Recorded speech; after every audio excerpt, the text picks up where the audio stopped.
Hello all, I am Ajay Kumar, Assistant Professor Mechanical Department from Rogini College of Engineering and Technology. In this video, I am going to discuss about the subject Principles of Management. The subject code is MG8591. So in this video, we are going to discuss some topics in Unit 3 of Principles of Management. The Unit 3 topic is Organizing. The syllabus coverage in this Unit 3 is Nature and Purpose, Formal and Informal Organization, Organization Chart, Organization Structure, Types, Line and Staff Authority, Departmentalization, Delegation of Authority, Centralization and Decentralization, Job Design, Human Resource Management, HR Planning, Recruitment, Selection, Training and Development, Performance Management, Career Planning and Management. So we want to know the course outcome of Unit 3. Students can explain the need and importance of decision making for managers in the organization. So the highest cognitive level we are giving for Unit 3 is K2, that is understanding level. So first of all, you want to know what is organizing. According to Kuhns and O'Donnell, organization involves and grouping the activities necessary to accomplish goals and plans, the assignment of these activities to appropriate departments and the provision of authority, delegation and coordination. Organization involves division of work among people whose efforts must be coordinated to achieve specific objectives and to implement predetermined strategies. So we want to know what is nature of organizing, that is group of persons, common objectives, division of work, coordination, communication, central authority, rules and regulations, environment. So the first nature of organizing is group of persons. Organization is a group of many persons who assemble to fulfill a common purpose. A single individual cannot create an organization. So we know that organization is a group of people working together for the achievement of common objectives. So the next one is common objectives. Every organization has a common objectives. The common goal is the basis of cooperation among the members. There are various parts of an organization with different functions to perform, but all move in the direction of achieving a general objective. So the next one is division of work. Total task is divided into the members of the group. Division of work is necessary not only because one individual cannot do all the work, but specialization results in efficiency and effectiveness.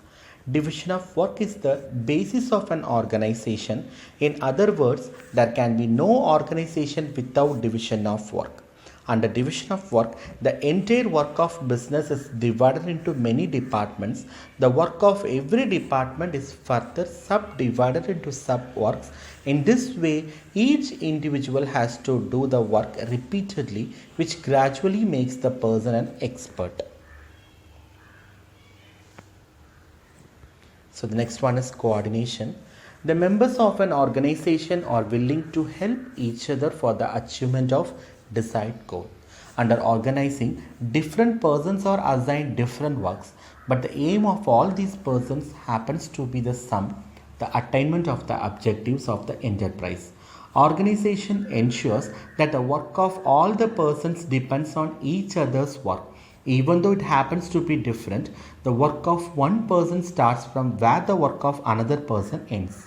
The non-completion of the work of one person affects the work of everybody. Therefore, everybody completes his work in time and does not hinder the work of others. It is thus clear that it is the nature of an organization to establish coordination among different works, departments and posts in the enterprise. And the next one is communication.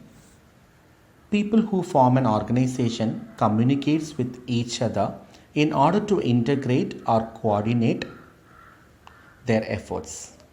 People can perform together efficiently. The next one is authority. Under organization, a chain is established between different posts right from the top to the bottom. It is clearly specified as to what will be the authority and responsibility of every post. In other words, every individual working in the organization is given some authority for the efficient work performance, and it is also decided simultaneously as to what will be the responsibility of that individual in case of unsatisfactory work performance. In an organization, there is a central directing authority which controls the concerted efforts of the group. The chain of authority responsibility relationships is known as the chain of command. So the last one is rules and regulations. For the orderly and systematic working of the members, rules and regulations are laid down and enforced by the central authority. So the next one is environment. So it is economic, social, political and legal factors are considered as the environment, and it is also the one part of nature of organizing. So next we want to know the importance of organizing.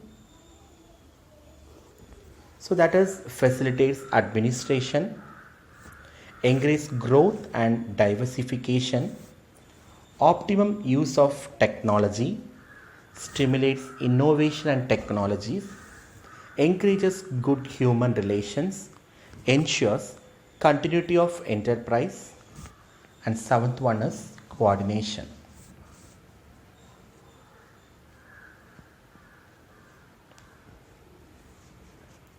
So the first one is facilitates administration.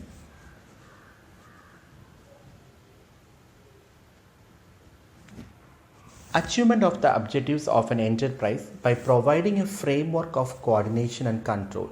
The individual's goals can be coordinated towards group goals. A properly balanced organization facilitated both management and operation of the enterprise. It also helps to earn highest profit. A properly designed organization facilitates both management and operation of enterprise. So the next one is encourage growth and diversification. It has enabled organizations to grow and expand to giant sizes. It provides flexibility for growth without losing control over various activities. Growth deals with expanding the scale of operation. Diversification means start of production of new type of products. So the next one is optimum use of new technology.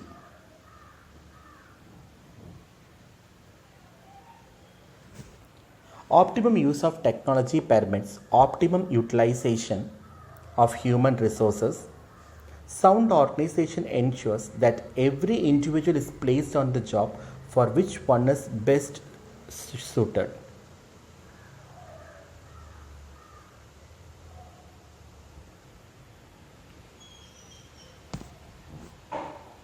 The next one is stimulates innovation and creativity. It stimulates creative thinking and initiate on the part of employees. It provides recognition for the professional and the specialist in terms of their achievement. And it also provides the opportunity for the employees to show their hidden talents. The next one is encourage good human relations. The assignment of right jobs to right person improves job satisfaction and interpersonal relations. Well-defined jobs and clear lines of authority and responsibility ensure good human relations.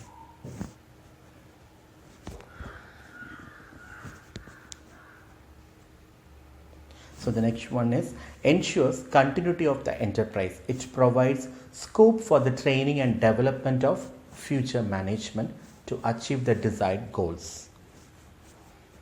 The next one is coordination.